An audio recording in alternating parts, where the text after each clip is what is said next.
हम हर जगह न्यूज़ में सुनते हैं जापानीज स्टॉक मार्केट क्रैश कर गया। बेसिकली क्या स्टोरी है जापान की, क्या चल रहा है बाज़ार में, जिसकी वजह से हर जगह यूएस इंडिया हर जगह उसके शॉकवेव्स देखने को मिल रहे हैं। तो इसको एक अच्छी तरीके से समझते हैं। बेसिकली जापान ने अपने इंटरेस्ट रेट हाइक किए। इंटरेस्ट रेट तो हाइक हर कोई करता है, तो कौन सी बड़ी बात हो गई। लास्ट 20 ईयर्स में जापान में ज़ीरो इंटरेस्ट रेट चल रहे थे। इंडिया में भी ज़ीरो इंटरेस्ट रेट नहीं है, यूएसए में भी नहीं है, कहीं भी नहीं है, सिर्फ जापान में चल रहे हैं। अब आफ्टर 20 ईयर्स और सो उसने अपने इंटरेस्ट रेट हाइक किए बाय 0.25 बेसिस, 25 बेसिस पॉइंट। तो अब बढ़ के 0 से 0.25 हो गए। इससे होता क्या है, जब इंटरेस्ट रेट बढ़ते हैं तो करेंसी अप्रिशिएट करती है। अब जापान की करेंसी भी बहुत टाइम से न्यूज़ में थी, क्योंकि बहुत टाइम से उसमें डेप्रिसिएशन ही देखने को मिल रहा था। अगर हम लास्ट 6 मंथ्स की भी बात करें तो it had lost more than 30% in a year. मतलब अगर आप आईएनआर की बात करें तो समझिए कि 24 रुपये वहाँ पे बदल गए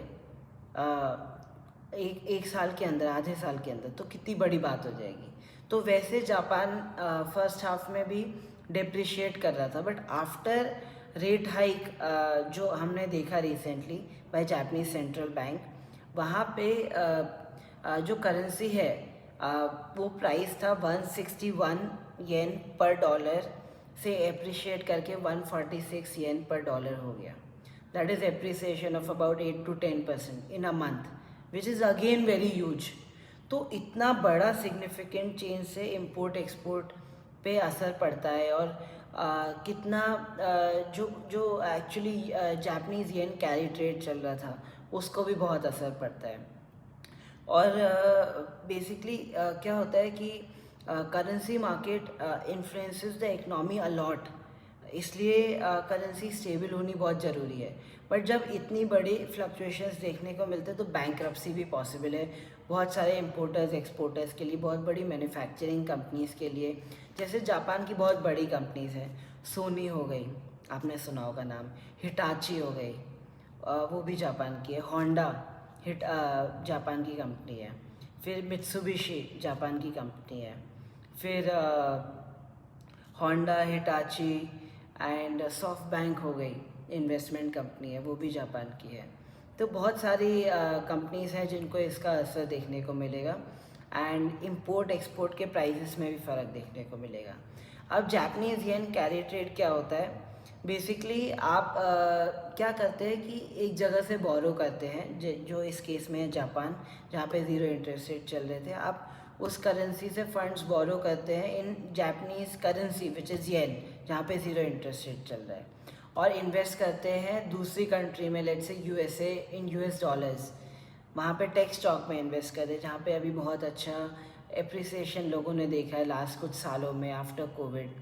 तो ये बहुत पॉपुलर ट्रेड था, सबके लिए ऐसा था, फ्री मनी मिल रहा है, यहाँ से ले लो और स्टार्टअप्स में इन्वेस्ट करो। स्टार्टअप्स में भी इतना अच्छा बूम देखने को मिला, कितने सारे स्टार्टअप्स 50x 100x बलून किए, अप्रिशिएट किए, बढ़े, लोगों ने अच्छा पैसा कमाया। तो यही सिलसिला चल रहा था। बट जो अभी रेट हाइक आया उससे पूरा डिसरप्ट हो गया ट्रेंड, क्योंकि आपने बोरो किया था 161 येन पर डॉलर में, अब वो अप्रिशिएट कर गया 146 येन पर डॉलर। तो आपका कॉस्ट तो बढ़ गया, आपने अभी इन्वेस्ट किया था, आगे जाके चांसेस है कि और भी अप्रिशिएट कर जाए, ऐसा मार्केट एंटिसिपेट कर रहा है। तो जो कॉस्ट है आपका रातों रात जो ज़ीरो था वो अभी अप्रॉक्सीमेटली 8-9% हो गया। कल को और भी बढ़ सकता है, क्योंकि ये पूरा Japanese yen carry trade value किया जाता है $4 ट्रिलियन पे, और इंडिया की स्टॉक मार्केट का मार्केट कैपिटलाइजेशन 5 ट्रिलियन है। तो समझे इतना बड़ा ट्रेड है ये जापानीज येन कैरी ट्रेड। तो जब ये रिवर्स होना जाएगा, एक एक करके कंपनी सब रिवर्स करेंगी, क्योंकि अब तो पैसे चुकाने हैं, अब तो फ्री मनी नहीं है, पैसे चुकाने हैं। तो उसका जो अनवाइंडिंग इफेक्ट आएगा, और जो शॉर्ट कवरिंग आती है, आपने अगर बाज़ार में देखा हो कभी कभी शॉर्ट कवरिंग आती है, इट गोज़ वाइल्ड। तो अभी ऑलमोस्ट एक महीने में आपको 9% एप्रिसिएशन देखने को मिल गया। तो अनवाइंडिंग और कंटिन्यू होगी तो ये और सिग्निफिकेंट स्नोबॉल इफेक्ट दे सकता है। तो ये आगे जाके और थोड़ा सा बड़ा इशू बन सकता है।